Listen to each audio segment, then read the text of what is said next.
Sebelum ceritanya dimulai, silakan tulis di kolom komentar dari daerah mana saja teman-teman yang menonton cerita ini.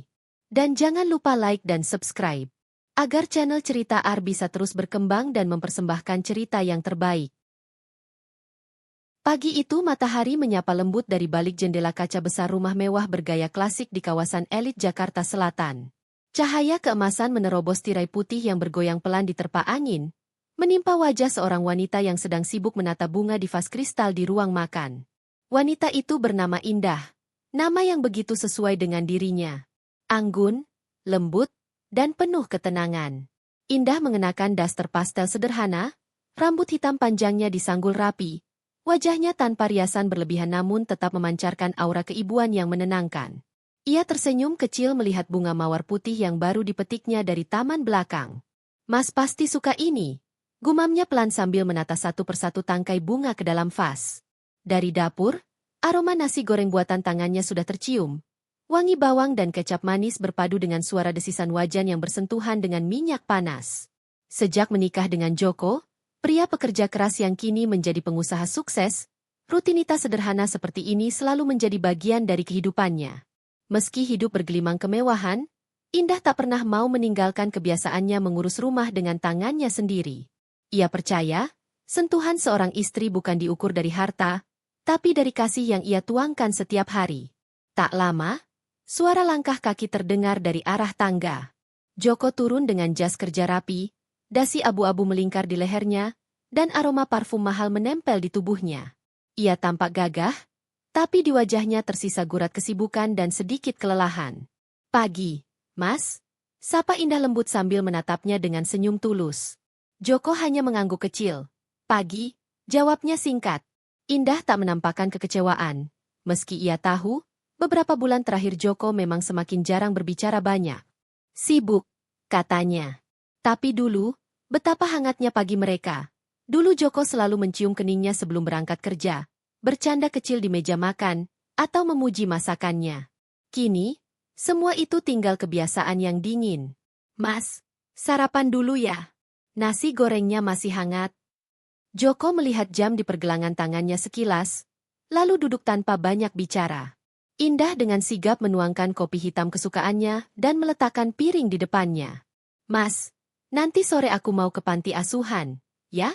Mau antar bantuan bulanan seperti biasa." Hanya itu jawaban yang keluar dari mulut Joko. Tanpa menatap, tanpa senyum. Indah mengamati suaminya yang sedang sibuk memeriksa ponsel sambil sesekali membalas pesan. Ada perasaan aneh yang menelusup di dadanya. Ia bukan tipe istri yang suka curiga, tapi akhir-akhir ini Joko tampak terlalu sibuk dengan ponselnya, terutama jika ada pesan masuk dan ia langsung menjauh dari pandangan Indah. Namun Indah tetap berusaha berpikir positif. Mungkin urusan kerja, batinnya menenangkan diri. Ketika sarapan usai, Joko bangkit, merapikan jasnya, dan menenteng tas kerja hitamnya. "Mas, nanti malam pulangnya makan di rumah ya. Aku mau masak ayam kecap kesukaan Mas." Joko menoleh sekilas, senyumnya tipis nyaris tak terlihat. "Nanti aku kabarin. Ada meeting tambahan malam ini," katanya lalu berlalu menuju mobil yang sudah menunggu di garasi. Indah berdiri di teras, menatap punggung suaminya yang semakin menjauh. Suara mesin mobil terdengar, lalu menghilang di balik gerbang besar rumah mereka. Udara pagi yang tadi terasa hangat kini berubah sepi. Setelah Joko pergi, Indah membersihkan meja makan lalu melangkah ke taman belakang. Taman itu dulunya mereka rancang bersama, penuh bunga favoritnya, melati dan mawar putih. Di sanalah dulu mereka sering duduk sore-sore, berbagi teh hangat dan cerita. Sekarang bangku taman itu mulai berdebu, jarang disentuh siapapun. Ia duduk di sana, menatap langit biru, dan hatinya terasa kosong. Dulu, Joko bukan siapa-siapa. Ia hanya pria sederhana yang bekerja keras di bengkel ayahnya. Indah mengenalnya saat masih kuliah, dan mereka menikah dalam keadaan serba terbatas. Tapi bagi Indah, cinta dan kerja sama jauh lebih berharga daripada kemewahan. Ia masih ingat masa-masa ketika mereka makan hanya dengan lauk tahu dan sambal, namun penuh tawa. Ia masih ingat bagaimana Joko memeluknya ketika mereka gagal membayar kontrakan. Dan ia masih ingat bagaimana Joko berkata, "Kalau aku sukses nanti, Aku nggak akan lupa siapa yang temani aku dari nol. Ucapan itu masih membekas kuat di hati Indah. Tapi kini, ia merasa janji itu mulai pudar. Telepon rumah berdering, membuyarkan lamunannya. Halo, selamat pagi, Bu Indah. Suara di seberang terdengar ramah. Itu sekretaris pribadi Joko. Pagi, Rani. Ada apa ya? Pak Joko minta saya sampaikan, beliau mungkin nggak pulang malam ini. Ada rapat mendadak di kantor cabang Bandung. Oh begitu, baik. Terima kasih ya, Rani. Baik, Bu. Indah meletakkan gagang telepon perlahan. Napasnya berat, tapi ia mencoba tersenyum. Kerja, ya kerja lagi, ucapnya lirih. Ia menatap foto di dinding ruang tamu, foto pernikahan mereka 10 tahun lalu. Di sana Joko tersenyum lebar, menatapnya penuh cinta. Tapi kini, senyum itu entah kemana. Sore hari, Indah memutuskan pergi ke panti asuhan seperti yang ia rencanakan. Ia membawa beberapa kotak berisi beras, pakaian, dan mainan anak-anak. Di sana, wajahnya kembali berseri melihat tawa anak-anak yatim yang memeluknya dengan gembira. Terima kasih, Tante Indah, kata seorang anak kecil bernama Dini sambil memeluk pinggangnya. Terima kasih juga, sayang. Doain Tante ya, supaya sehat terus, jawab Indah lembut. Di tempat itu, Indah merasa tenang. Mungkin karena di sana, ia merasa dibutuhkan.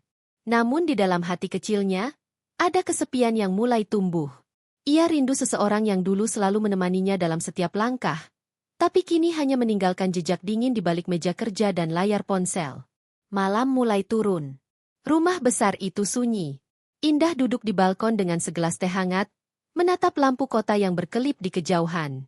Angin malam menyentuh wajahnya, membawa bisikan kesepian yang tak mampu ia lawan. Ia memegang ponselnya, menatap layar yang kosong, berharap ada pesan dari Joko. Tapi tak ada. Ia mengetik sesuatu di kolom pesan. Mas, udah makan belum? Jangan lupa istirahat, ya. Lalu menghapusnya lagi sebelum dikirim. Ia takut pesannya tak dibalas. Ia takut kecewa.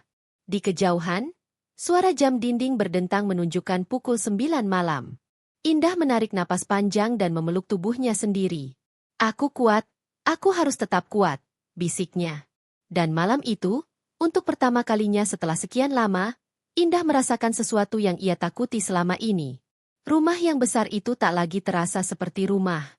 Yang tersisa hanyalah dirinya, sepi, dan kenangan yang perlahan memudar. Keesokan harinya, pagi kembali datang dengan cahaya baru. Namun bagi Indah, hari itu hanya menjadi pengulangan dari kesendirian yang sama. Ia tersenyum kepada dunia, tapi dalam hatinya, mulai tumbuh rasa getir yang ia sembunyikan rapat-rapat. Ia belum tahu, badai besar sedang bersiap datang, badai yang akan mengubah seluruh hidupnya selamanya. Namun untuk saat ini, ia masih percaya bahwa cinta bisa menyembuhkan segalanya. Sayangnya, tidak semua cinta berakhir dengan janji yang ditepati. Sudah hampir 3 bulan berlalu sejak Indah mulai merasakan jarak yang semakin nyata antara dirinya dan Joko. Setiap hari ia bangun pagi, menyiapkan sarapan, menata meja makan, menunggu, tapi yang ia temui hanyalah piring yang tetap kosong dan kursi yang tak pernah lagi diduduki suaminya.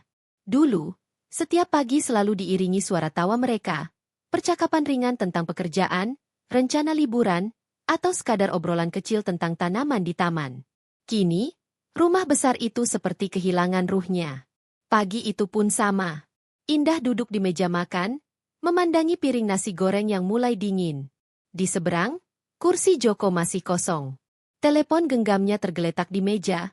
Layar menunjukkan pesan terakhir yang belum terbaca. Mas, aku masak nasi goreng kesukaan Mas. Jangan lupa sarapan ya sebelum berangkat. Sudah dikirim 2 jam lalu. Tak ada balasan. Indah menghela napas, lalu bangkit, membawa piring itu ke dapur. Mungkin Mas Joko sibuk, katanya pelan, mencoba menenangkan diri seperti biasa. Namun di balik ketenangan suaranya, ada sesuatu yang mulai rapuh. Hari itu Indah memutuskan pergi ke kantor suaminya. Ia sudah lama tak berkunjung ke sana. Padahal dulu ia sering datang membawa bekal makan siang untuk Joko dan para karyawan. Semua orang di perusahaan mengenalnya sebagai istri yang ramah dan peduli. Tapi sejak Joko naik jabatan dan perusahaannya makin besar, Indah mulai jarang terlihat di sana. Ia mengenakan blus sederhana warna lembut dan rok panjang, rambutnya disanggul rapi. Sesampainya di gedung kantor, beberapa karyawan masih mengenalinya dan menyapanya sopan. "Selamat siang, Bu Indah," ujar resepsionis dengan senyum kikuk. "Siang, saya mau ketemu Pak Joko. Beliau di ruangannya?" "Sebentar ya, Bu. Saya cek dulu." Resepsionis itu menelpon ke lantai atas. Tapi entah kenapa, wajahnya berubah canggung setelah menutup telepon. "Maaf, Bu. Pak Joko sedang tidak di tempat. Katanya ada rapat di luar kantor." Indah mengerutkan kening. "Rapat di luar? Jam segini?" "Iya, Bu," katanya mendadak. Indah tersenyum kecil, menyembunyikan kekecewaannya. "Baiklah, terima kasih." Ia hendak berbalik pergi ketika matanya menangkap sesuatu. Seorang wanita muda berjalan tergesa keluar dari lift, mengenakan rok pensil dan kemeja putih yang ketat, rambut panjang terurai, dengan aroma parfum yang tajam menusuk. Di tangannya, ada map bertuliskan, "Private Project Pak Joko." Wanita itu sempat menatap Indah sekilas, lalu menunduk sopan dan berlalu. Entah mengapa, dada Indah terasa sesak. Ada sesuatu yang mengganjal. Malam harinya, Joko pulang larut seperti biasa. Pukul 10 lewat. Suara mobilnya baru terdengar memasuki garasi, dan Indah yang masih duduk di ruang tamu langsung berdiri menyambut. "Mas baru pulang?" tanyanya lembut. "Iya, rapat tadi molor," jawab Joko singkat sambil melepas jas dan meletakkannya di sofa. "Sudah makan?" "Udah." "Mas, aku ke kantor tadi, tapi kata resepsionis Mas lagi rapat di luar." Joko menatapnya sekilas, lalu berkata cepat, "Iya, ada klien mendadak." "Kenapa? Kamu nyari aku?" Indah terdiam sejenak. "Enggak, cuma pengin mampir aja. Kangen aja suasana kantor." Joko mengangguk tanpa minat, lalu beranjak menuju kamar. "Aku mau mandi. Besok pagi ada flight ke Surabaya." Indah mengikuti langkahnya dengan pandangan yang kosong. Hatinya seperti disayat pelan-pelan, tapi ia tetap berusaha tersenyum. Ia tak ingin rumah mereka penuh pertengkaran. Namun malam itu, ketika Joko mandi, ponselnya tertinggal di meja. Layar ponsel tiba-tiba menyala, menampilkan notifikasi pesan masuk.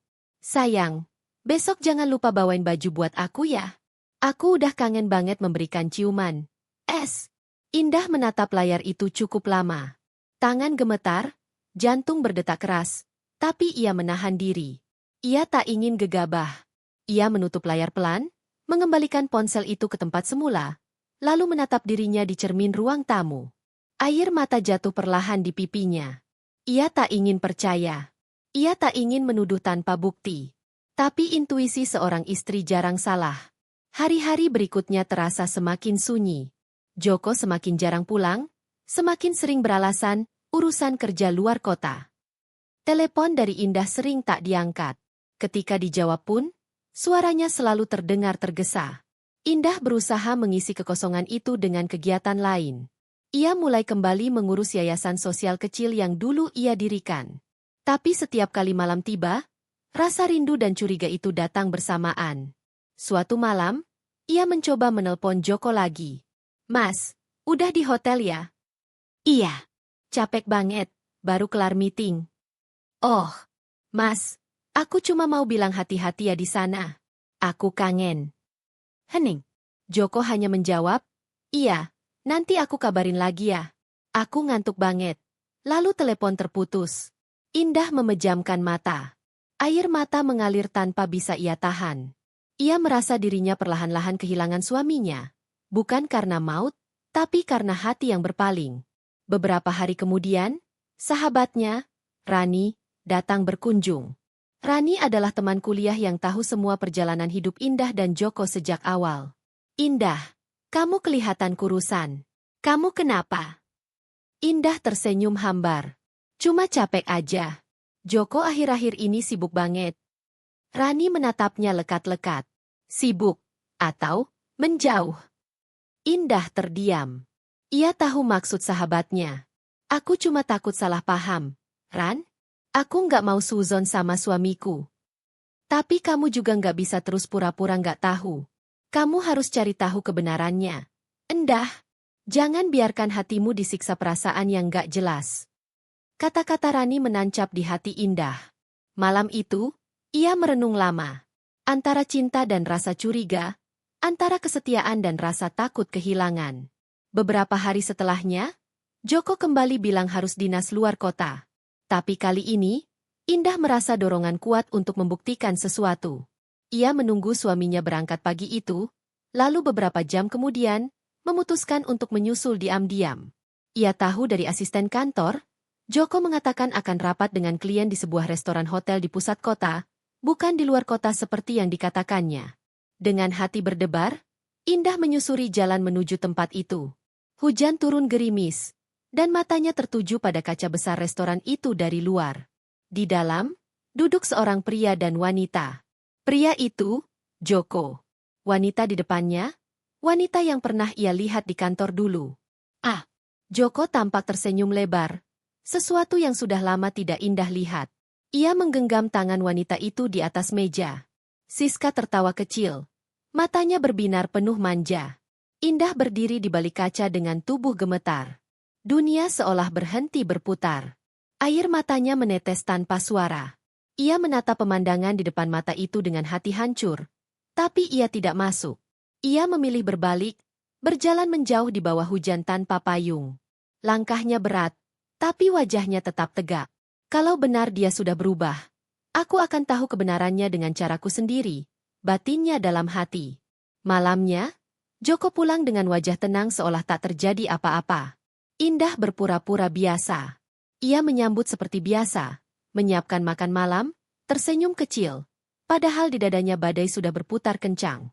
Ketika Joko tertidur malam itu, Indah duduk di tepi ranjang, menatap wajah suaminya yang lelap. Di satu sisi, ia masih mencintainya. Tapi di sisi lain, luka di hatinya mulai menumbuhkan kekuatan baru. Kekuatan untuk bertahan, atau mungkin, untuk melepaskan. Ia berbisik pelan, hampir tak terdengar, "Aku masih di sini, Mas, tapi entah sampai kapan aku kuat." Lalu ia memejamkan mata, menahan air mata terakhir malam itu. Dan di luar jendela, hujan turun lebih deras. Seolah langit ikut menangis bersama hatinya yang retak.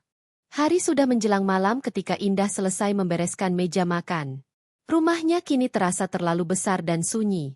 Dulu, setiap kali Joko pulang kerja, ia selalu menyapa Indah sambil mencium keningnya dan memuji masakannya. Sekarang, yang tersisa hanya piring-piring kosong dan suara jam dinding yang berdetak tanpa henti. Indah menarik napas panjang. Ia menatap kursi di ujung meja makan, kursi tempat Joko biasanya duduk. Sudah hampir sebulan kursi itu dibiarkan kosong. Hanya sesekali digunakan saat Joko pulang tengah malam dengan alasan lembur. Tapi Indah tahu, perasaan tidak bisa dibohongi. Ia tahu ada sesuatu yang disembunyikan suaminya. Dia berubah, gumamnya lirih. Terlalu banyak rahasia yang dia sembunyikan akhir-akhir ini. Beberapa hari terakhir, Joko sering menerima telepon di teras belakang, berbicara dengan suara pelan dan terburu-buru. Ketika Indah mencoba mendekat, Joko langsung menutup panggilan dan beralasan itu urusan kantor. Tapi Indah sudah tidak semudah itu percaya. Ia adalah wanita yang sabar, tapi bukan bodoh. Malam itu, Indah tidak bisa tidur. Ia berbalik ke kanan dan ke kiri di ranjang yang kini terasa dingin. Di sampingnya, tempat Joko seharusnya berbaring, masih kosong. Ia membuka ponselnya, melihat waktu yang sudah menunjukkan pukul 11 malam. Katanya tadi pulang jam 9, ujarnya lirih. Rasa cemas perlahan berubah menjadi curiga. Ia menatap langit-langit kamar, lalu memutuskan untuk turun ke bawah. Mungkin Joko sudah pulang tanpa membuat suara, pikirnya. Tapi ketika ia menapaki anak tangga, rumah masih sama sunyinya. Tak ada tanda-tanda keberadaan Joko. Indah berjalan ke arah garasi. Mobil Joko tidak ada. Hatinya bergetar hebat. Ia memejamkan mata, mencoba menenangkan diri. Mungkin memang lembur, bisiknya, meski dalam hati ia tahu itu hanyalah pembenaran. Keesokan harinya, Joko pulang pagi-pagi sekali. Bajunya berantakan, wajahnya lelah, tapi yang paling membuat Indah tersentak adalah aroma parfum wanita yang tidak pernah ia kenali sebelumnya. Parfum yang manis dan tajam, bukan aroma sabun kantor atau bau mobil. Mas baru pulang? Tanya Indah pelan sambil menatapnya dari ruang tamu. Joko tampak kaget, namun segera menutupi ekspresinya dengan senyum datar. Iya, lembur. Banyak laporan yang harus diselesaikan. Indah menatapnya tanpa berkedip. Sampai pagi. Ya, begitulah. Kamu tahu sendiri proyek yang lagi aku tangani sekarang. Indah mengangguk perlahan. Ia tak ingin bertengkar, tapi dalam hatinya ada rasa getir yang sulit dijelaskan. Ia tahu Joko berbohong. Namun, ia memilih diam. Ia ingin bukti, bukan sekadar prasangka. Hari berganti hari, dan perubahan Joko semakin nyata. Ia mulai jarang makan di rumah, sering lupa memberi kabar, bahkan kadang pulang hanya untuk berganti pakaian lalu pergi lagi. Indah semakin gelisah. Suatu sore, ketika Indah sedang menyapu ruang tamu, ia mendengar suara notifikasi dari ponsel Joko yang tertinggal di meja. Ponsel itu bergetar beberapa kali. Indah menatapnya lama, bimbang antara membuka atau tidak. Tapi rasa penasaran mengalahkan keraguannya. Dengan tangan gemetar, ia membuka layar. Sebuah pesan masuk dari seseorang bernama Rani. Mas, aku udah di rumah kontrakan. Baik kita lagi tidur. Kamu cepat kesini ya sebelum dia bangun. Aku kangen banget. Indah merasa dunia berhenti berputar. Kata, bayi kita, menancap di dadanya seperti pisau tajam. Ia mematung, wajahnya pucat. Nafasnya tercekat, seakan udara di sekelilingnya menghilang. Ia menggenggam ponsel itu erat, air matanya mulai mengalir. Bayi, bisiknya pelan, nyaris tak terdengar. Joko punya anak dari wanita lain. Beberapa detik kemudian, suara mobil terdengar dari luar. Joko pulang. Indah buru-buru meletakkan ponsel itu di tempat semula, lalu menyeka air matanya. Ia tak mau Joko tahu bahwa rahasianya terbongkar. Belum saatnya. Joko masuk rumah dengan ekspresi biasa, seolah tak ada yang terjadi. Tapi bagi Indah, semua sudah berubah. Dalam benaknya, pintu rahasia itu telah terbuka. Pintu yang selama ini disembunyikan Joko rapat-rapat. Malamnya, Indah duduk sendiri di ruang tamu. Ia menatap kosong ke arah jendela, mendengarkan suara angin malam yang lembut namun menyayat. Hatinya berperang antara amarah dan kesedihan. Kalau memang benar, Mas, ujarnya lirih sambil menatap langit hitam. Aku akan temukan semuanya. Aku akan tahu siapa dia dan kenapa kamu tega mengkhianati aku setelah semua pengorbananku selama ini. Ia menggenggam tangannya kuat-kuat.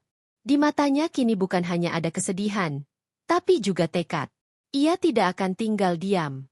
Ia akan mencari tahu rahasia yang selama ini disembunyikan suaminya di balik pintu gelap kehidupan rumah tangga mereka.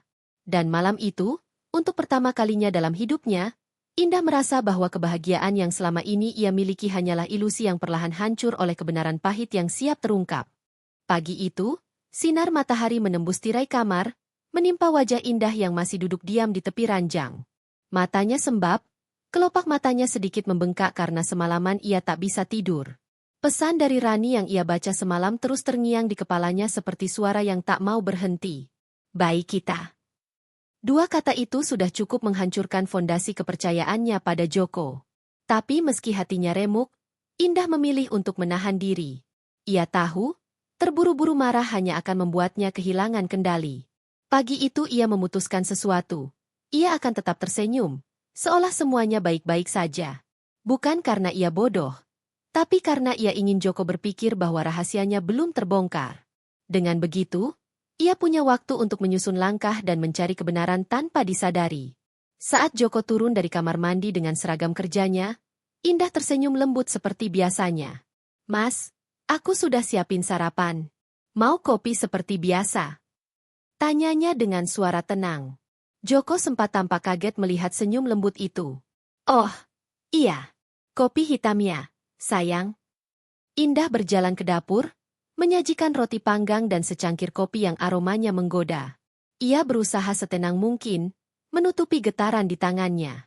Mas, nanti malam pulangnya cepat ya. Aku pengen makan malam bareng, ucapnya sambil tersenyum. Joko menatapnya sekilas, lalu tersenyum hambar. Kalau sempat, ya. Soalnya akhir-akhir ini banyak rapat. Indah mengangguk, pura-pura tidak kecewa. Tapi di dalam dadanya, Rasa sakit itu membara. Ia tahu Joko tak akan pulang cepat. Karena rapat itu hanyalah alasan untuk bertemu wanita lain. Setelah Joko berangkat kerja, Indah duduk di ruang tamu sambil menatap cangkir kopinya yang mulai dingin. Ia meraih ponselnya, membuka galeri, lalu memandangi foto-foto masa lalu mereka. Foto pernikahan, foto liburan ke Yogyakarta, dan momen kecil di mana Joko dulu begitu mencintainya. Kemana perasaan itu pergi, Mas? Gumamnya dengan mata berkaca-kaca.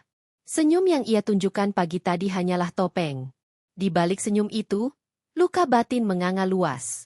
Tapi ia berjanji, tidak akan ada yang tahu, bahkan teman-temannya sekalipun. Ia akan tetap tampil sebagai Indah yang kuat, anggun, dan penuh kasih. Beberapa hari berlalu, dan sikap Indah tetap sama. Ia masih melayani Joko seperti biasa, menyiapkan pakaian, memasak, dan menyambutnya dengan senyum. Namun di waktu senggangnya, Indah mulai menyelidiki secara diam-diam. Ia membuka akun media sosial Joko, mencari tanda-tanda siapa wanita bernama Rani itu. Dari satu komentar kecil di foto lama, ia menemukan jejaknya. Rani, wanita berwajah manis, usianya tampak lebih muda dari Indah, dan di bionya tertulis, single mom, little baby miracle. Indah tertegun. Hatinya serasa diremas. Single mom? Berarti benar, Rani sudah punya anak, dan anak itu bisa saja anak Joko. Malam itu, Indah memutuskan mengikuti Joko diam-diam. Saat Joko berpamitan pergi untuk lembur, Indah menunggu beberapa menit sebelum ia mengambil jaket dan kunci mobilnya. Ia menyalakan mesin tanpa suara dan mengikuti dari kejauhan.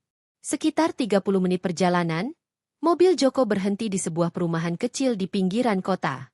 Lampu-lampu di rumah kontrakan itu menyala redup. Indah menepi di kejauhan. Jantungnya berdegup kencang saat melihat Joko turun dari mobil dengan membawa kantong plastik berisi makanan. Dari dalam rumah, muncul sosok wanita muda, Rani. Rambutnya panjang, wajahnya lembut, dan di gendongannya ada bayi kecil yang sedang tertidur. Joko tersenyum melihatnya, lalu dengan lembut mengelus kepala bayinya. Indah yang menyaksikan dari jauh menutup mulutnya rapat-rapat menahan tangis. Air matanya jatuh begitu saja. Ia tak percaya, lelaki yang selama ini ia cintai setulus hati ternyata punya keluarga lain yang ia sembunyikan. Beberapa menit kemudian, Indah mundur dari kursinya, lalu melajukan mobilnya pelan menjauh dari sana. Ia tak mau tertangkap, tak mau membuat skandal. Tapi di dalam dadanya, sesuatu terasa mati. Di rumah, ia masuk kamar, duduk di lantai sambil menatap kosong. Foto pernikahan mereka di dinding terasa menyindir. Ia tertawa getir sambil menatapnya. Jadi ini alasan kenapa kamu sering pulang malam, Mas? Karena kamu sibuk jadi suami orang lain. Namun meski hatinya hancur, Indah tetap berusaha tegar. Keesokan paginya, ia tetap tersenyum saat menyambut Joko pulang. Seolah tidak terjadi apa-apa, seolah ia tak tahu bahwa semalam suaminya tidur di rumah wanita lain. Mas, kamu kelihatan capek banget, ujarnya lembut sambil menaruh segelas teh hangat di meja. Iya, kerjaan lagi banyak, jawab Joko datar. Indah menatap wajahnya lama. Ia ingin berteriak, ingin menampar kenyataan. Tapi yang keluar dari bibirnya hanyalah senyum yang begitu tenang. Senyum yang indah tapi menyakitkan. Dalam hati, ia berbisik lirih. Baiklah, Mas, kalau ini permainanmu, aku akan ikut. Tapi jangan salah, aku juga bisa tersenyum sambil menyembunyikan luka yang jauh lebih dalam dari yang kamu bayangkan. Dan sejak hari itu, senyum Indah bukan lagi tanda kebahagiaan. Ia menjadi tameng, perlindungan bagi hatinya yang sudah retak. Dunia luar melihatnya sebagai istri sabar dan lembut. Tapi hanya ia sendiri yang tahu, betapa setiap senyum yang ia tunjukkan adalah cara untuk menutupi luka yang hampir membuatnya hancur. Pagi itu, udara terasa berbeda. Angin yang berhembus dari jendela kamar membawa hawa dingin yang menusuk hingga ke dalam hati Indah. Ia terbangun lebih awal dari biasanya, matanya sembab. Namun tatapannya kini bukan lagi tatapan istri yang rapuh, melainkan seorang wanita yang telah siap menghadapi kenyataan pahit. Sejak malam ia menyaksikan Joko bersama wanita itu, pikirannya tak pernah berhenti bekerja. Ia memutar ulang semua kenangan mereka. Malam pernikahan yang penuh tawa, janji setia yang terucap di depan penghulu, dan masa-masa mereka berjuang dari nol. Semua itu kini terasa seperti kebohongan besar. Indah berjalan ke ruang tamu, membawa secangkir teh hangat. Ia duduk sambil menatap foto keluarga mereka yang tergantung di dinding. Wajah Joko dalam foto itu tersenyum begitu hangat, menatapnya dengan cinta yang dulu tulus. Tapi kini, setiap kali ia melihat senyum itu, rasanya seperti luka yang terbuka lagi dan lagi. Bayi dari dosa, gumamnya lirih. Kata itu meluncur pelan dari bibirnya, tapi menggema keras di dalam dadanya. Bayi itu tidak bersalah, ia tahu itu. Tapi bayi itu adalah hasil dari pengkhianatan yang menghancurkan seluruh hidupnya. Indah menunduk, air matanya jatuh satu persatu ke atas punggung tangannya. Ia memeluk dirinya sendiri, mencoba menenangkan gejolak emosi yang terus bergemuruh. Hari itu Joko pulang lebih awal. Indah melihatnya masuk rumah dengan langkah ringan dan wajah cerah, seolah tak ada beban sama sekali. Dalam hatinya, Indah merasa perih melihat bagaimana lelaki itu bisa tersenyum tenang setelah menghancurkan hidup seseorang. "Mas, kok pulang cepat?" tanya Indah dengan nada datar. "Kerjaan tadi beres lebih cepat. Aku pikir pengen makan siang di rumah bareng kamu," jawab Joko sambil duduk di kursi makan. Indah tersenyum tipis. "Baguslah, aku sudah masak sayur lodeh kesukaanmu." "Wah, udah lama nggak makan itu," kata Joko, matanya berbinar. Indah memperhatikan setiap gerak-geriknya dengan hati-hati. Joko terlihat benar-benar tenang, bahkan sempat bersenandung kecil saat makan. Tapi Indah bisa melihat sesuatu yang aneh di sana. Ada kebohongan di balik setiap tatapan lembutnya. Setelah makan, Indah membersihkan meja. Tiba-tiba Joko berkata tanpa menatapnya, "2 minggu lagi aku mungkin harus keluar kota. Proyek baru mulai jalan." Indah berhenti mengelap piring. "Luar kota? Kemana?" "Ke Bandung, mungkin seminggu." Indah menatap punggung Joko lama. Ia tidak perlu menebak. Bandung mungkin hanyalah kode untuk Rani. Ia menelan ludah, lalu berkata dengan tenang, "Oh, baiklah. Hati-hati, Mas. Jangan lupa kabari kalau sudah sampai nanti." "Pasti," jawab Joko santai. Hari itu juga, setelah Joko berangkat ke kantor, Indah mulai menyusun rencana. Ia tidak akan lagi hanya menangis di sudut kamar. Ia harus tahu semuanya, dengan mata dan telinganya sendiri. Ia menelepon sahabatnya, Lila, yang bekerja di sebuah kantor notaris dan memiliki koneksi luas. "Lila," suara Indah terdengar berat di seberang telepon. "Aku butuh bantuanmu. Bisa nggak kamu cari tahu tentang seorang wanita bernama Rani? Aku cuma tahu dia punya anak bayi." Lila terdiam sejenak sebelum menjawab, "Kamu yakin mau tahu, Endah? Kadang kebenaran itu lebih menyakitkan dari yang kita kira. Aku sudah cukup sakit. Sekarang aku cuma butuh bukti." 2 hari kemudian, Lila mengirimkan sebuah amplop coklat ke rumah Indah. Di dalamnya ada salinan dokumen rumah kontrakan atas nama Rani Pratiwi, lengkap dengan tanda tangan Joko Santoso sebagai penanggung biaya sewa. Jantung Indah berdegup kencang. Ia membalik halaman berikutnya. Surat kelahiran bayi yang ditandatangani 2 minggu lalu. Di kolom, nama ayah, tertulis jelas, Joko Santoso. Dunia seolah berhenti berputar. Surat itu menjadi saksi pengkhianatan terbesar dalam hidupnya. Air matanya menetes deras tanpa bisa ia tahan. Ia menutup mulutnya, menahan jeritan yang ingin keluar dari dada. "Mas," suaranya pecah. "Jadi benar, bayi itu anakmu." Sore itu, Joko pulang dengan wajah lelah. Ia terkejut ketika melihat Indah duduk di ruang tamu dengan amplop coklat di tangannya. "Mas," suara Indah pelan tapi tajam, "aku mau nanya satu hal." Joko menatapnya heran. "Apa, Indah?" Indah meletakkan surat kelahiran itu di atas meja. "Ini, siapa Rani? Dan kenapa nama kamu tertulis di surat anaknya?" Joko terdiam, wajahnya pucat seketika. Ia menatap surat itu dengan mata membesar. "Dari mana kamu dapat ini?" tanyanya gugup. "Bukan itu jawabannya yang aku mau dengar," balas Indah dengan suara gemetar. "Aku cuma mau tahu, kenapa kamu tega? Kenapa kamu bisa punya anak dari wanita lain sementara aku di rumah ini setiap malam nungguin kamu pulang?" Joko menunduk, tak mampu menatap mata istrinya. Suasana rumah mendadak begitu berat, seolah udara berhenti mengalir. "Indah, aku hilaf," kata Joko lirih. "Rani nggak sengaja hamil.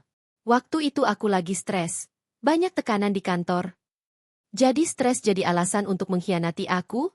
Potong Indah tajam. Suaranya pecah. Kamu tahu berapa banyak aku sabar selama ini? Aku tahan semua perubahanmu. Aku diam waktu kamu pulang malam. Aku pura-pura nggak tahu. Tapi sekarang, aku nggak bisa lagi berpura-pura. Joko hanya terdiam. Wajahnya dipenuhi rasa bersalah yang terlambat. Indah memalingkan wajah. Air matanya tak terbendung. Mas, aku nggak akan ganggu kamu dengan wanita itu. Tapi mulai hari ini, aku nggak akan lagi berjuang sendiri untuk mempertahankan sesuatu yang sudah kamu rusak. Joko hendak mendekat, tapi Indah berdiri, menatapnya dengan mata yang penuh luka namun tegas.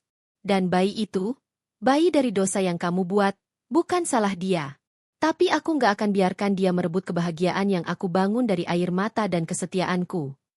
Tanpa menunggu jawaban, Indah melangkah pergi ke kamar, meninggalkan Joko yang berdiri kaku di ruang tamu dengan wajah penuh penyesalan.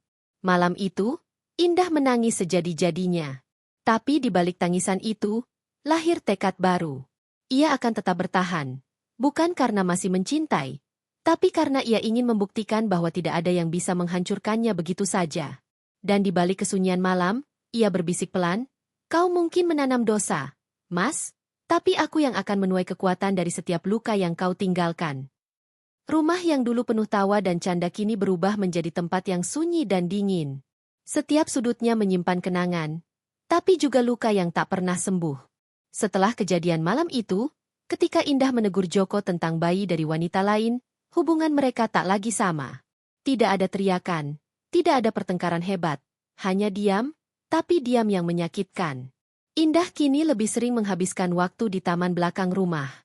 Ia duduk di bangku kayu yang dulu mereka pasang bersama, memandangi kolam kecil yang airnya tak lagi jernih. Di sana, ia sering merenung lama, mencoba mencari makna di balik penderitaan yang menimpanya. Joko, di sisi lain, mencoba bersikap seolah semuanya baik-baik saja. Ia tetap memberi uang belanja, tetap tidur di kamar yang sama, tapi jarak di antara mereka begitu terasa. Setiap kali mereka duduk satu meja, keheningan yang menggantung seakan menjadi tembok tinggi yang memisahkan dua hati yang dulu saling mencintai. Pagi itu, Indah sedang menyiapkan sarapan. Ia memasak dengan tangan gemetar, bukan karena marah, tapi karena hatinya sudah terlalu lelah menahan semua rasa sakit. Ketika Joko turun dari kamar, ia menatap sekilas, lalu duduk tanpa berkata apa-apa. Indah menyajikan makanan di meja tanpa menatapnya. "Mas, aku udah bikin bubur ayam. Makan, ya, biar nggak telat ke kantor." Joko mengangguk pelan. "Makasih, Indah." Hanya itu yang terdengar. Tak ada lagi obrolan ringan tentang kerjaan atau rencana akhir pekan seperti dulu. Mereka makan dalam diam, hanya terdengar suara sendok yang menyentuh piring. Ketika Joko hendak berangkat kerja, Indah berkata pelan, "Mas, aku minta tolong, mulai sekarang kalau mau ke rumah wanita itu, jangan bohong lagi. Aku capek pura-pura nggak tahu." Joko berhenti di depan pintu. Bahunya sedikit menegang. "Aku ngerti, tapi jangan ngomong kayak gitu terus, Indah. Aku udah janji nggak akan ketemu dia lagi." Indah menatapnya datar. "Kamu bisa janji ke aku, tapi kamu nggak bisa janji ke hati kamu sendiri." Joko menatap wajah istrinya, lalu menunduk dan keluar tanpa sepatah kata. Pintu tertutup perlahan, meninggalkan Indah sendirian dengan udara rumah yang kembali membeku. Hari demi hari berlalu. Rumah itu semakin terasa asing bagi Indah. Setiap kali Joko pulang, Indah hanya berbicara seperlunya. Ia lebih banyak diam, tenggelam dalam pikirannya sendiri. Kadang ia tidur lebih awal hanya untuk menghindari percakapan. Namun, di balik ketenangannya, Indah mulai menyusun kekuatan. Ia mulai memperhatikan kembali dokumen-dokumen keuangan suaminya. Di dalam laci ruang kerja Joko, ia menemukan banyak berkas penting, surat tanah, kepemilikan saham, dan dokumen rumah mereka. Semua atas nama Joko. Indah menatap lembaran itu lama. "Aku sudah menghabiskan separuh hidupku membangun ini bersamamu, tapi namaku bahkan gak tertulis dimanapun." Ia menutup laci itu perlahan, matanya berkaca-kaca. Ia tahu, bila suatu hari semuanya runtuh, ia mungkin tak akan punya apa-apa. Tapi entah kenapa, rasa takut itu perlahan berubah menjadi tekad. Ia tak ingin jadi wanita yang kalah hanya karena dikhianati. Sore itu, Joko pulang dengan wajah kusut. Ia duduk di sofa, memijat pelipisnya. Indah menghampiri, membawa segelas air putih. Kamu kelihatan capek, Mas? Ya, ada masalah di kantor, jawabnya pendek. Indah duduk di kursi seberang, menatapnya lekat. Masalah di kantor, atau di rumah wanita itu? Joko mengangkat kepala, menatap Indah tajam. Kamu masih belum bisa maafin aku, ya? Indah tersenyum tipis. Maaf itu bukan hal yang bisa dipaksakan, Mas. Kamu minta aku melupakan begitu saja. Seolah nggak pernah ada pengkhianatan di antara kita. Tapi setiap kali aku lihat wajahmu, aku ingat semua kebohonganmu. Joko terdiam. Ia menunduk, memegang kepala, merasa bersalah tapi juga bingung harus bagaimana. Ia tahu Indah benar, tapi ia juga tak punya keberanian untuk memperbaiki semuanya. Ia terjebak dalam dosa yang ia buat sendiri. Malamnya, Joko memilih tidur di ruang kerja. Indah tidak menahannya. Ia hanya menatap lampu kamar yang padam, lalu menutup mata dengan perasaan hampa. Di luar, hujan turun deras, seperti mencerminkan badai yang sedang melanda hatinya. Beberapa hari kemudian, rumah itu mulai terasa benar-benar asing. Para pembantu di rumah pun mulai merasakan perubahan. Mereka saling berbisik setiap kali melihat Joko dan Indah tak lagi bertegur sapa. Bu Indah sekarang sering melamun. Ya? Bisik salah satu di antara mereka. Iya, kasihan. Dulu rumah ini hangat banget. Sekarang kayak nggak ada kehidupan. Indah mendengar bisikan itu dari kejauhan. Ia tak marah. Ia hanya tersenyum getir. Mereka tidak salah. Rumah yang dulu jadi tempat pulang kini hanyalah bangunan dingin yang menyimpan banyak rahasia dan air mata. Suatu malam, Indah berjalan ke ruang kerja Joko. Lampu masih menyala, tapi suaminya sudah tertidur di sofa dengan tumpukan kertas di pangkuannya. Indah melangkah pelan mendekat. Di meja, ia melihat foto kecil. Foto Rani sedang menggendong bayi mereka. Tangan Indah bergetar. Ia ingin memecahkan bingkai itu, tapi ia urungkan. Ia menatap lama foto itu, lalu berbisik pelan, "Kamu mungkin masih mencintai mereka, Mas. Tapi ingat, rumah ini, semua yang kamu miliki, dulu dibangun dari cinta dan pengorbananku. Jangan lupa itu." Air matanya jatuh lagi, tapi kali ini tanpa suara. Ia meletakkan foto itu kembali, mematikan lampu, dan keluar dari ruangan. Malam itu, Indah berdiri di balkon kamarnya, menatap langit yang gelap tanpa bintang. Ia merasa sendirian, tapi di dalam hatinya muncul sesuatu yang baru, kekuatan yang tumbuh dari kepedihan. Ia sadar, rumah ini memang tak lagi damai, tapi di dalam dirinya sedang tumbuh tekad untuk tidak hancur hanya karena pengkhianatan. Kalau dulu aku hidup karena cinta, bisiknya pelan, maka mulai sekarang aku akan bertahan karena harga diriku sendiri. Dan sejak malam itu, rumah besar itu bukan lagi sekadar tempat tinggal. Ia menjadi medan perang yang sunyi, antara cinta, luka, dan harga diri seorang wanita yang pernah begitu mencintai, tapi kini harus belajar melepaskan dengan kepala tegak. Malam itu sunyi. Hanya suara jam dinding yang berdetak pelan terdengar di ruang tamu rumah besar keluarga Nia dan Ari. Di luar, hujan turun rintik-rintik, menambah kesunyian yang menggigit. Nia duduk sendirian di ruang kerja kecil miliknya. Lampu meja menerangi wajahnya yang tampak letih. Tapi matanya fokus pada tumpukan dokumen di hadapannya. Surat-surat penting yang selama ini ia rahasiakan dari siapapun, termasuk suaminya sendiri. Sudah berbulan-bulan ia menyiapkan sesuatu. Sebuah wasiat. Bukan karena ia menyerah pada kehidupan, tapi karena firasatnya kuat, bahwa badai besar yang selama ini ia tahan sebentar lagi akan menghancurkan segalanya. Tangannya gemetar ketika menulis kalimat terakhir di lembar terakhir dokumen itu. Jika sesuatu terjadi padaku, seluruh hak waris atas perusahaan dan rumah ini akan jatuh kepada anakku, bukan kepada suamiku. Nia menutup mata, menghela napas panjang. Ia tahu betul risikonya. Tapi ia tak mau lagi ada yang memanfaatkan kelembutannya.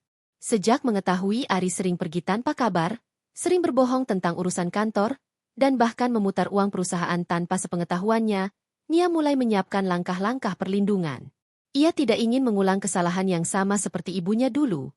Seorang wanita baik yang ditinggalkan tanpa sepeser pun setelah suaminya meninggal. Ia belajar dari luka itu. Di lantai 2, Ari baru pulang. Aroma parfum wanita tercium samar dari bajunya, tapi ia tak peduli lagi untuk menyembunyikannya. Ia sudah terlalu nyaman dengan kebohongan. Ketika melangkah melewati ruang kerja Nia, ia berhenti sebentar, memperhatikan cahaya lampu dari celah pintu. Masih kerja jam segini? Gumamnya pelan, tapi tidak masuk. Ia lebih memilih pergi ke kamar mandi, menghapus jejak dosa yang baru saja ia lakukan bersama wanita lain. Sementara itu, di ruang kerja, Nia menatap foto keluarga di atas meja. Dalam foto itu, Ari merangkul bahunya, tersenyum bahagia bersama anak mereka. Tapi kini senyum itu terasa asing, palsu. Air mata mengalir perlahan di pipinya. Aku nggak tahu lagi harus percaya sama siapa, bisiknya. Tapi aku harus melindungi anakku. Ia mengambil flash disk kecil dari laci, memasukkannya ke dalam amplop tertutup dengan segel merah. Di atasnya ia menulis, "Untuk dibuka hanya jika aku tidak lagi ada." Beberapa hari kemudian, Nia menemui pengacaranya diam-diam. "Bu, Nia yakin ingin tetap merahasiakan ini dari suami?" Tanya pengacara itu dengan nada hati-hati. Nia menatap lurus. "Saya tahu apa yang saya lakukan. Ini bukan dendam, ini perlindungan." Di sisi lain, Ari mulai semakin jauh. Teleponnya sering disembunyikan. Setiap malam pulang semakin larut, dengan berbagai alasan. Nia mencoba bersikap seperti biasa, menutupi rasa sakit di balik senyum, agar anak mereka tak mencium gelagat aneh. Tapi malam demi malam, ia makin sadar, rumah itu bukan lagi tempat yang damai. Suatu sore, saat membersihkan meja kerja Ari, Nia menemukan slip transfer bernilai besar kepada seseorang bernama Dina Pratiwi, nama yang sangat familiar. Jantungnya berdetak cepat. Dina adalah mantan pacar Ari, wanita yang dulu hampir ia jadikan sahabat tapi kini menjadi bayangan hitam di antara mereka. Ia terdiam lama, menatap nama itu. Air matanya menetes satu demi satu. "Jadi, ini alasannya, Mas?" Malamnya, ia duduk di balkon rumah, menatap hujan yang turun tanpa henti. Dalam genggamannya, ia memegang salinan wasiat itu. Ia tahu, suatu hari, mungkin ia akan pergi dari rumah itu, bukan karena kalah, tapi karena harus melindungi diri dan anaknya dari kehancuran yang lebih dalam. Di kejauhan, kilat menyambar. Dan di kamar sebelah, Ari menerima pesan dari Dina. "Mas, kalau semua sudah siap, kita bisa mulai hidup baru tanpa dia.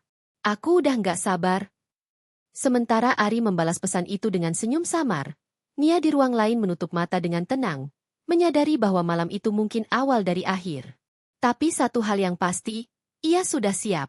Wasiat itu adalah benteng terakhirnya. Dalam keheningan hujan yang menetes di luar jendela, terdengar suara lembut Nia berbisik. "Kalau takdir mau menghancurkanku, biarlah. Tapi aku tidak akan biarkan mereka menghancurkan anakku." Hari itu langit mendung. Awan gelap bergulung di atas rumah besar keluarga Nia dan Ari, seolah turut berduka. Suasana di ruang tamu terasa tegang dan berat. Orang-orang duduk dalam diam, hanya terdengar suara helaan napas pelan dan isak tertahan. Di meja utama, foto Nia berdiri tegak dengan bingkai perak, dikelilingi bunga putih dan lilin yang masih menyala. Nia telah pergi. Kepergiannya begitu tiba-tiba, sebuah kecelakaan mobil yang misterius. Mobilnya ditemukan tergelincir ke jurang di daerah puncak, dalam perjalanan pulang dari luar kota. Polisi menyebut itu kecelakaan tunggal. Tapi bagi beberapa orang yang mengenalnya, terutama sahabat dekatnya, ada sesuatu yang janggal. Ari duduk di kursi depan dengan wajah datar. Ia tampak lelah, tapi matanya tidak menampakkan duka yang dalam. Hanya tatapan kosong, seperti seseorang yang tak tahu harus berperan sebagai apa. Di sebelahnya, Dina, wanita yang kini tak lagi bisa ia sembunyikan, duduk dengan ekspresi pura-pura berduka. Pandangannya sesekali mengarah ke sekeliling ruangan, menilai siapa saja yang hadir.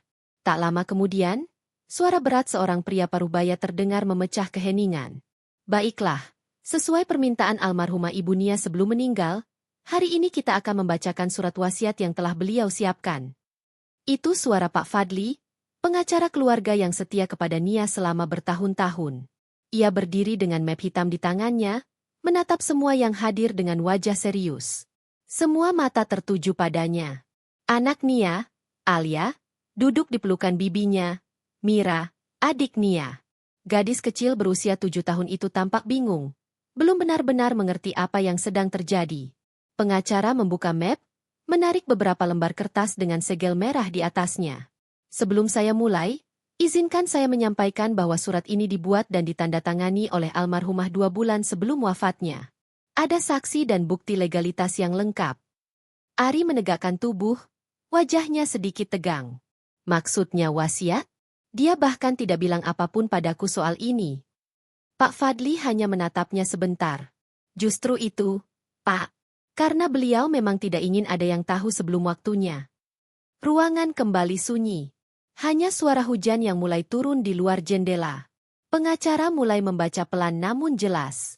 Saya, Nia Rahmadani, dalam keadaan sadar dan tanpa paksaan, dengan ini membuat pernyataan wasiat terakhir saya.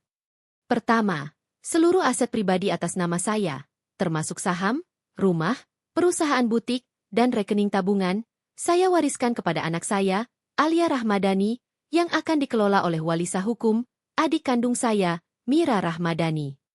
Kedua, suami saya, Ari Pratama, tidak berhak atas kepemilikan aset pribadi saya. Namun saya tetap mencantumkan pemberian satu rumah kecil di pinggiran kota sebagai bentuk penghormatan terhadap hubungan kami sebagai pasangan suami istri. Ketiga, apabila saya meninggal dengan penyebab yang tidak wajar, mohon agar penyelidikan dilakukan hingga tuntas. Keempat, saya meninggalkan flash disk yang berisi rekaman pribadi dan beberapa bukti penting untuk dibuka hanya oleh pengacara saya, di hadapan saksi-saksi resmi. Begitu kalimat itu selesai dibacakan, ruangan langsung berubah hening mencekam. Semua orang saling berpandangan. Ari tampak pucat, sementara Dina menundukkan wajah, tangan kirinya mencengkeram tas kecil dengan gelisah. Apa maksudnya? Penyebab tidak wajar? Ari bertanya dengan nada tinggi, berusaha menahan amarah. Pak Fadli menatapnya tajam. Itu tertulis jelas. Pak, mungkin almarhumah punya alasan menulis begitu.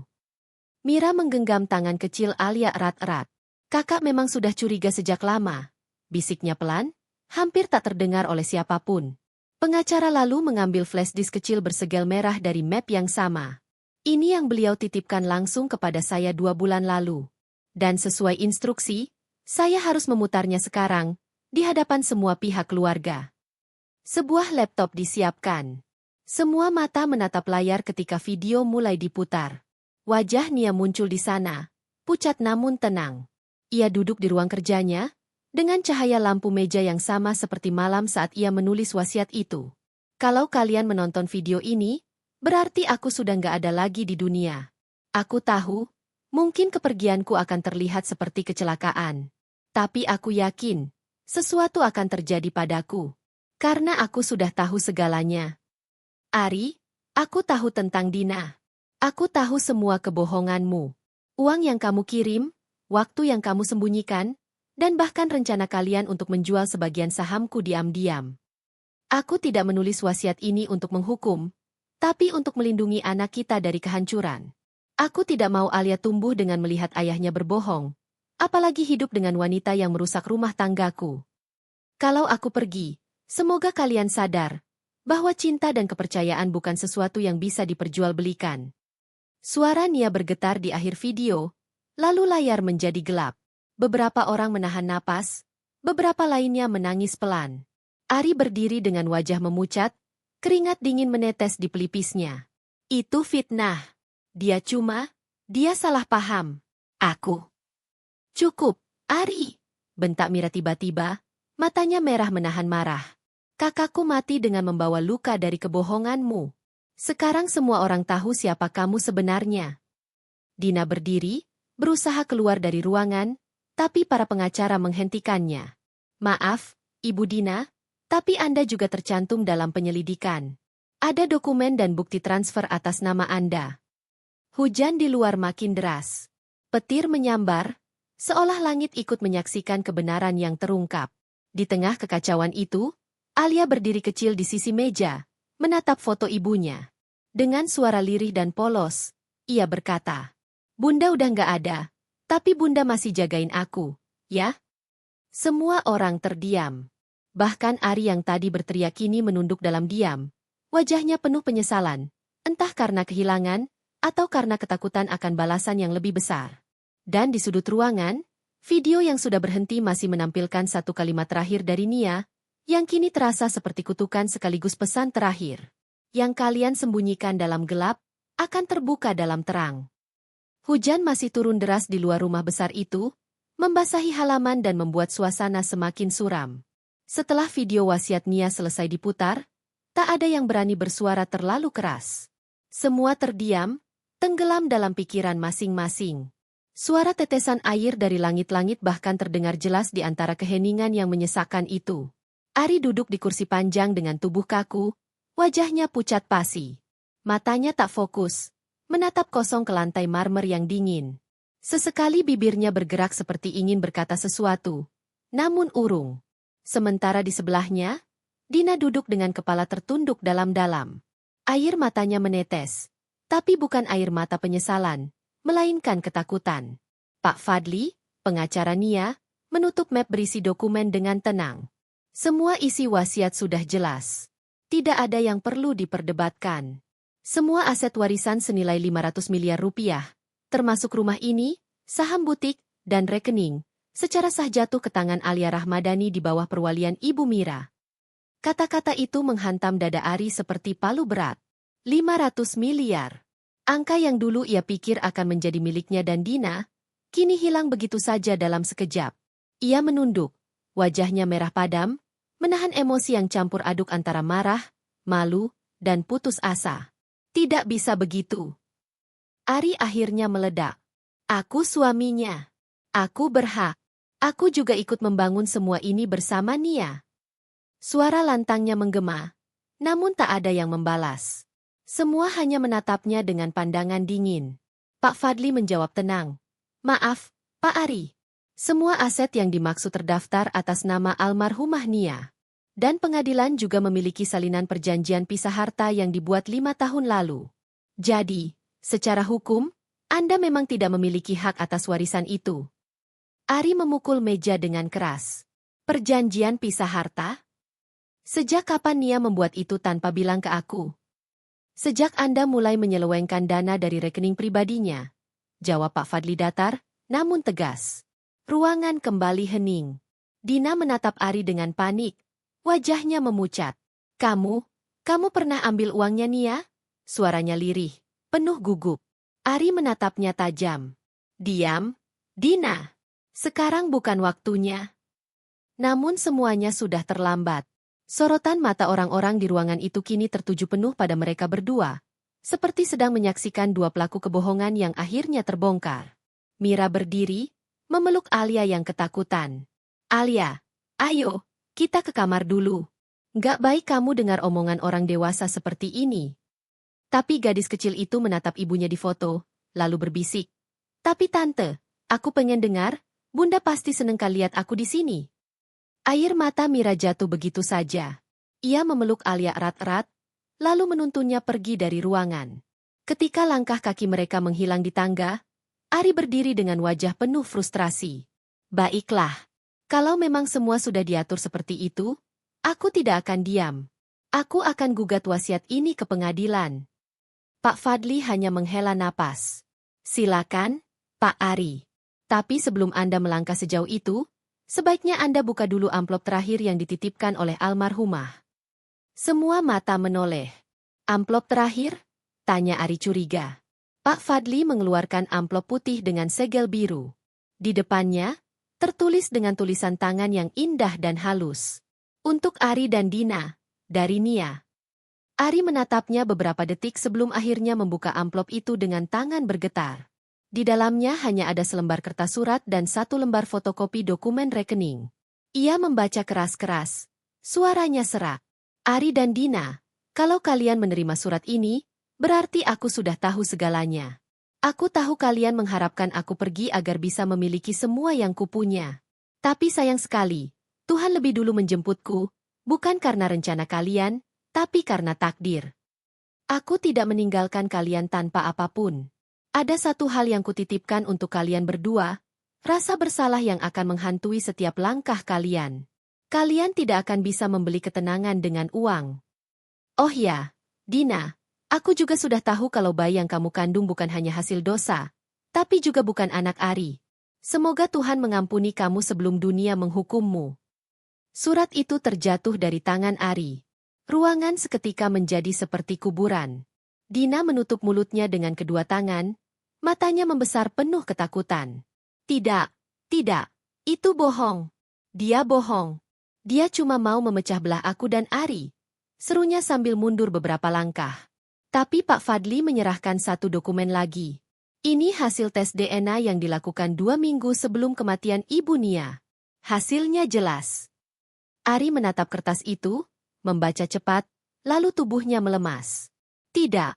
Dina, kenapa? Maaf, Ari, aku nggak bermaksud. Aku cuma... Dina terisak, namun kata-katanya menggantung. Dalam sekejap, semua yang dulu mereka sembunyikan kini terbuka. Rahasia, kebohongan, dan dosa mereka terkuak di hadapan semua saksi. Tidak ada lagi tempat untuk berpura-pura. Ari jatuh terduduk, wajahnya tertutup tangan. Dina menangis keras sambil berusaha menjauh dari semua orang. Sementara di sisi lain ruangan, Pak Fadli menutup mapnya perlahan, lalu berkata dengan nada berat. Almarhumah Nia mungkin sudah tiada, tapi keadilan yang dia perjuangkan masih hidup. Beberapa tamu keluarga mulai berdiri dan keluar satu persatu. Mereka berbisik-bisik, antara simpati dan keterkejutan.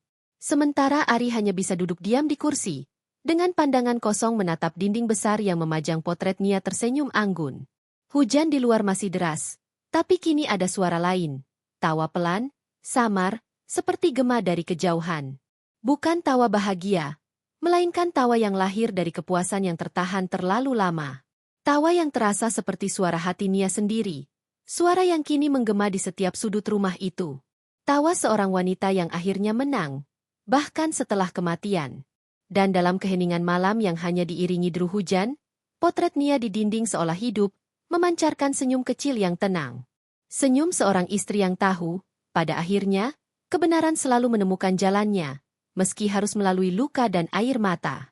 Tawa yang tertahan itu kini menjadi penutup hari, menggema di hati semua yang pernah menyakitinya. Tawa yang membuat langit malam terasa lebih sunyi, tapi juga lebih adil. Hujan sudah berhenti sejak dini hari. Langit masih kelabu. Namun ada cahaya samar yang menembus tirai jendela besar di ruang tengah rumah peninggalan Nia. Aroma tanah basah bercampur wangi melati yang berasal dari vas bunga di dekat foto almarhumah, menciptakan suasana hening yang menenangkan namun tetap menyisakan bekas luka di udara. Rumah itu kini terasa berbeda. Tidak lagi dipenuhi amarah dan bisikan kebohongan seperti dulu. Setiap sudutnya seakan menyimpan kisah. Kisah tentang pengkhianatan, kehilangan, dan kekuatan seorang perempuan yang tidak menyerah bahkan setelah kepergiannya. Mira berjalan perlahan menyusuri lorong dengan secangkir teh hangat di tangannya. Ia berhenti di depan kamar Alia yang pintunya sedikit terbuka. Di dalam, gadis kecil itu sedang duduk di depan meja belajar, menulis sesuatu di buku catatan bergambar bunga. Sayang, kamu belum sarapan? Tanya Mira lembut. Alia menoleh, tersenyum kecil. Belum, Tante. Aku lagi nulis buat Bunda. Mira masuk dan duduk di sampingnya. Nulis apa, Nak? Alia membuka halaman bukunya, memperlihatkan tulisan tangan mungil dengan huruf-huruf besar yang belum rapi. Bunda, aku janji mau jadi anak yang kuat. Aku nggak akan nangis lagi. Aku mau bikin Bunda bangga. Mira tak sanggup menahan air mata. Ia memeluk Alia erat-erat, mencium ubun-ubunnya sambil berbisik. Bunda pasti bangga banget sama kamu, Nak. Sementara itu, di ruangan belakang, Pak Fadli datang membawa beberapa berkas tambahan. Ia menyerahkannya pada Mira. Ini dokumen kepemilikan aset yang sudah resmi dipindahkan atas nama Alia. Semua sudah aman, tidak ada yang bisa menggugat lagi, ujarnya. Mira mengangguk pelan. Terima kasih, Pak Fadli. Kakak saya memang sudah mempersiapkan segalanya dengan rapi. Pak Fadli menatap foto Nia yang tergantung di dinding ruang tamu. Beliau perempuan yang luar biasa. Bahkan dalam diam, dia tetap melindungi orang yang dia cintai. Jarang saya temui wasiat yang disusun dengan ketenangan seperti itu. Mira tersenyum tipis. Matanya berkaca-kaca. Dia memang selalu begitu. Tenang di luar, tapi menyimpan badai di dalam. Hari-hari berlalu, dan suasana rumah perlahan berubah. Alia mulai kembali ke sekolah, ditemani sopir dan asisten rumah tangga yang sudah lama bekerja untuk keluarga itu. Di setiap langkahnya, ada semangat baru yang lahir dari luka. Kadang, malam-malam sepi membuat Mira termenung di balkon, menatap bintang yang bersinar malu-malu di langit. Ia sering teringat kata-kata terakhir Nia yang sempat ia dengar beberapa minggu sebelum kepergian kakaknya. Mir, kalau nanti aku nggak ada, jangan biarin anakku tumbuh dengan kebencian. Ajari dia buat kuat, tapi juga lembut. Jangan biarin dendam ngerusak masa depannya. Kata-kata itu kini hidup di pikirannya, menjadi panduan dalam setiap langkah. Mira tahu, tugasnya kini bukan sekadar menjaga warisan, tapi juga menjaga hati Alia agar tetap bersih di tengah luka yang begitu dalam. Namun di sisi lain kota, kehidupan Ari dan Dina berubah drastis. Setelah pembacaan wasiat itu, mereka keluar dari rumah besar dengan membawa koper seadanya. Uang hasil pekerjaan Ari dipecat setelah berita skandalnya tersebar luas. Dina, yang dulu selalu tampil mewah, kini hanya bisa menyewa kamar kecil di sebuah rumah kontrakan tua. Setiap malam, Dina menangis sambil menatap bayi yang kini ia gendong sendiri. Bayi yang seharusnya menjadi alasan bahagia, kini justru menjadi pengingat dosa masa lalu. Ari jarang bicara. Tatapannya kosong, seperti pria yang kehilangan arah dan harga diri. Suatu sore, Dina memberanikan diri bertanya dengan suara serak. Mas, apa kita masih bisa mulai dari awal? Ari memandangnya, lama sekali, sebelum akhirnya menjawab lirih. Aku nggak tahu. Din, luka yang ini terlalu dalam. Dan aku rasa, bukan cuma Nia yang kehilangan segalanya, aku juga kehilangan diriku sendiri. Dina menunduk, terisak. Tak ada yang bisa ia katakan lagi. Di rumah besar yang kini terasa lebih damai, Alia sering duduk di ruang kerja ibunya. Di meja itu masih ada foto keluarga mereka bertiga, Nia, Ari, dan dirinya. Walau hatinya belum sepenuhnya mengerti, ia tahu sesuatu dalam hidupnya sudah berubah selamanya. Mira berdiri di ambang pintu, memperhatikan gadis kecil itu dengan perasaan campur aduk. Kamu kangen bunda, ya? Alia menatap foto itu lama sebelum menjawab. Iya, tapi aku nggak mau nangis lagi. Aku tahu bunda sekarang tenang. Aku harus jadi kuat, kayak bunda. Mira tersenyum, menahan air mata. Iya, nak, kamu harus kuat. Tapi ingat, jadi kuat itu bukan berarti nggak boleh sedih. Kadang orang yang kuat justru yang paling sering menangis diam-diam. Alia menatap tantenya dengan mata berbinar.